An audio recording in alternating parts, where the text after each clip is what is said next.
May sariling investigasyong ginagawa ang Department of Justice. Ito ang paglilinaw ni Prosecutor General Richard Fadulion kung bakit hindi umano naaapektuhan ang trabaho ng DOJ kahit tuluyan ng mabuwag ang Independent Commission for Infrastructure o ICI.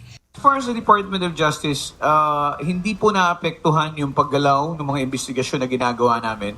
Kasi hindi naman po kami reliant doon sa kung ano yung magiging findings ng ICI. We on our own, together with the National Bureau of Investigation, can initiate investigations in case build-ups.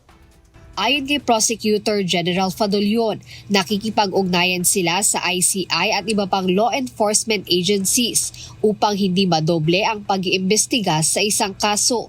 Dagdag pa ng opisyal, handa naman at ibinibigay ng DOJ ang mga impormasyon o dokumentong kailangan ng ibang ahensya sa kanilang trabaho. Samantala, tiniyak din ni Department of Public Works and Highways Secretary Vince Dizon na hindi nahinto ang kanilang trabaho kahit pa iisa na lang ang commissioner ng ICI. Kahit na nung nag-resign yung dalawang commissioners, si General Azurin at si Yusek Bisnar, tuloy-tuloy pa rin ang kanilang trabaho together with the composite team composed of the PNP, the NBI, and the other agencies na tinitignan at binavalidate yung lahat ng mga proyekto. So, hindi tumitigil yan, tuloy-tuloy.